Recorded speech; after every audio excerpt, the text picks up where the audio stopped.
what's up guys? Si Moro Vlog. So, kakatapos lang umulan mga boss. So, update kay Legendary. Ito pala siya. Buhay pa naman siya. Okay na ako pa naman. Goods pa. So, daily use ginagamit natin. So, pinatila lang muna natin ng ulan. So, papunta tayo ngayon ng casa para magbayad na naman. Of course. So, yun. Papunta tayo ngayon. So, alas 3 na hapon. So hanggang alas 4 sila dun. So sana abutan natin. So let's go.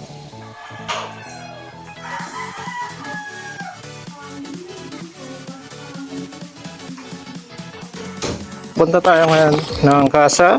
Tataglalakad lang tayo. So hindi na natin dinala yung motor kasi walang gaanong parking dun sa casa. Liit ng shop nila dun. So baka matikitan tayo at ma-wrecker pa. Lakad lang natin.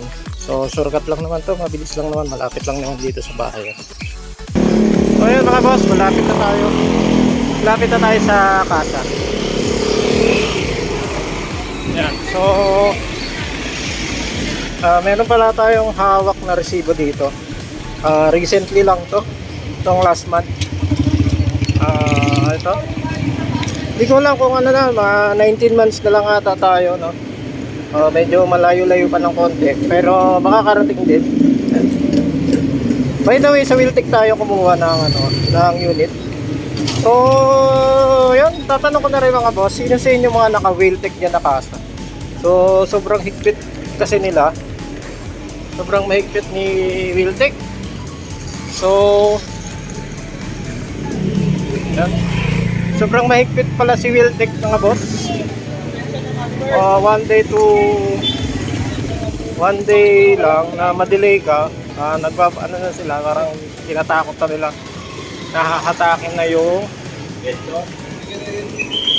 hahatakin yung unit, babadya na sila, baka parang ginigipit na nila yung customer na magbayad ka na at gawan mo ng paraan. So ito, nagawa naman natin ng paraan, pinangutang lang natin. Ayun, ito malapit na dito. Dito na tayo mga boss sa Wiltec Pateros. So pakita ko na rin sa inyo yung tsura ng branch nila na talaga naman napakaliit. Yan, oh. Ito lang yung parking nila. Ayan. Ito na, Wiltec na to. Ayan. Ayan na, Wiltec na mga boss. Dito na tayo. So ayan, dito na tayo mga boss.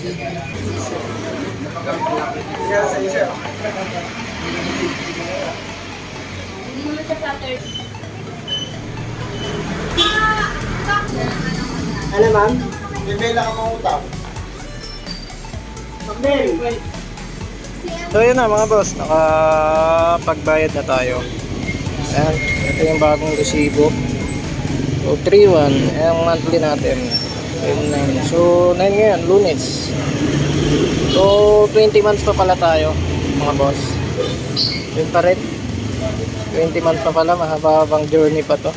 Parking nila, yan, walang ganong maparkingan yan. Sa kasunod niyan, kalsada na yan eh. So di tayo pwede magdala ng motor yan, gano'ng kaliit, walang parking. Dito tayo. So nag-update lang ako dahil ilang months na rin tayo hindi nakakapag-upload. Tatanong natin sa Kahera, 20 months pa pala tayo. So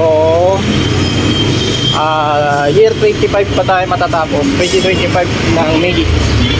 Mahaba pa yung lalaktayin natin na journey. Marami pa tayong babayaran, pagdadaanan. Actually, dalawang beses na muntik mahatak yan si Legendary. Buti na lang naagapan natin, nagagawa natin yung paraan agad. So nagkakaproblema kasi itong recent nila, nagkaproblema tayo, nasuspindi tayo sa angkas 5 days. So sayang din yung kita, wala tayong kita ng 5 days, tainga pa. So yun, nag-update lang ako, baka kasi akala nyo wala na si Legendary kaya di ako nag-upload eh. So yun, ito pala si Wiltec in terms of payment. So di sila katulad ng ibang kasa na kahit lumagpas ng dalawang buwan eh hindi pa sila hindi sila tumatawag. Si Wiltec eh iba siya. Oh, yun. So, iba si Wiltec, no? So, masyado sa pang mahigpit. So, wala raw kasing bangko yan si Wiltec. Wala silang hawak na bangko. So, direct sila sa ewan ko kung company ba to. Yan. So, yan. Ewan ko sa ibang branch, dito sa Pateros, medyo mahigpit. Ewan ko lang sa iba. Ito ba nakakatawa mga boss? Hindi na tuloy-tuloy yung vehicle ride ko. Nagkaka-problema. So yun, ito na ayun na, nabalik na tayo.